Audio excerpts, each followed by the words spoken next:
Now I have to say I absolutely love it when an anime can keep me on my toes, not really knowing which direction they're going in, and Steins Gate, the original series, was really good at that. You never really knew where it wanted to go at all times. There was plenty of twists and turns. Mayuri's constant death was definitely one of them.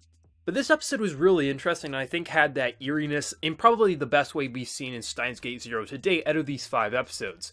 This episode had a lot of eeriness to it. There was a lot of dramatic close-up shots on Okabe's face, Maho's face. Like, there's so many just close-ups, and the way they were directing these scenes, you're like, okay, something bad could happen. In the back of my mind, I'm thinking nothing bad is going to happen, but this is Steins Gate. Someone could just get killed, or something bad could happen. And I just like how Steins Gate Zero isn't beating the viewer over the head. Yes, it always feels dark and gloomy in the background, and it does have a lighthearted nature to it.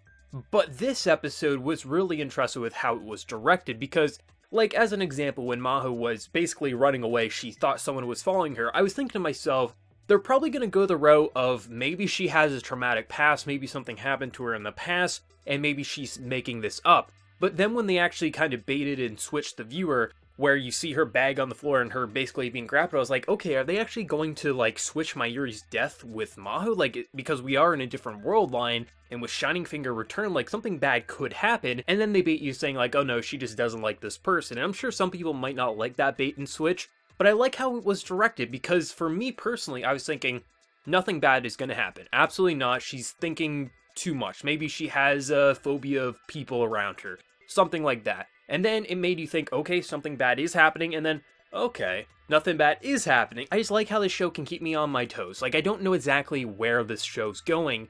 Even though I know the general direction, I don't know the ultimate outcome that we're gonna see, and that's absolutely exciting, and it makes my heart pump so damn much, maybe a little too much at times. But the reveal that Kaguri was with Ruka all along, that's something that I don't think many people were going to see coming. Like, we did know that Ruka had something important to tell Okabe, the fact that he called him and said, hey, I need to speak with you, and then Okabe's like, yeah, maybe later I'll call you back, which is kind of a dick thing to do, but it's interesting how this person is staying at their inn or whatever, and she has amnesia, like, she doesn't remember.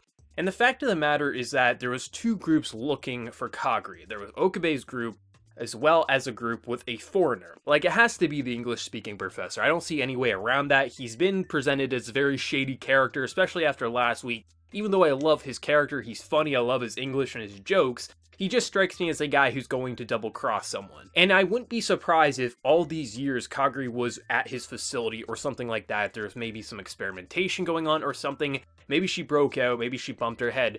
But I do like how it was directed. Like, I think everyone probably assumed it was Kaguri, like, when Ruka's like, hey, I have someone I want you to meet. It was at that moment, for me at least, I was like, Kaguri was with Ruka all this time? And I love the dramatic zoom and just, like, the realization. I love how Okabe's like, Kurisu? Because it really does look like her. And then the whole, like, her freaking out when she saw Mayuri, because obviously that triggered a locked memory of saying, like, hey, that's my mother in the future. I don't think she's gonna understand exactly what it means, but I like how it was kind of like, she knew, she recognized her somehow. Obviously, she probably doesn't fully remember her. Maybe she will. But I do like how everything was directed this episode. I think this was one of the best directed episodes because it really did have that eeriness, that kind of like, you didn't know where the show is going, and at any time, CERN could pop in and shoot someone in the head. It was just a very uncomfortable, yet fun episode, and I like it when Steins Gate can pull those punches. This episode was very exhilarating. I really like how Steins Gate Zero is remaining to keep the feeling of Steins Gate, but not feel like it's just doing the same old story. This feels completely different to the original series.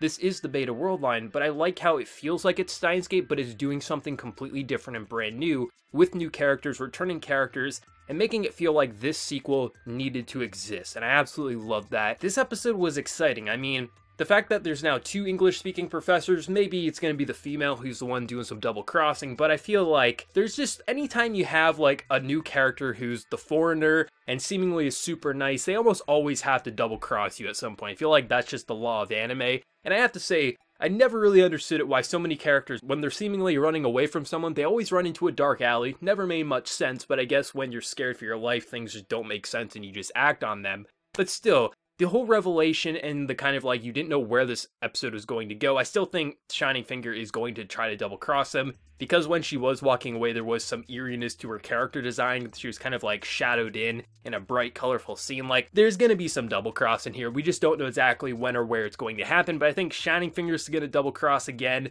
I think the English-speaking professor is going to do some double crossing, but Kagri is, I think, the biggest wild card, because how long is her memories going to be locked away? And ultimately, when the memories do come back, what is that going to show us, the viewer? That's completely, who the hell knows where that's going to go, but I'm excited to see more. Steins Gate Zero continues to be an amazing anime, but let me know what you're thinking down in that comment section below, and if you enjoyed the video, remember to leave a like, and if you're new, also be sure to subscribe. So until next time, everyone, please take care and have a good one.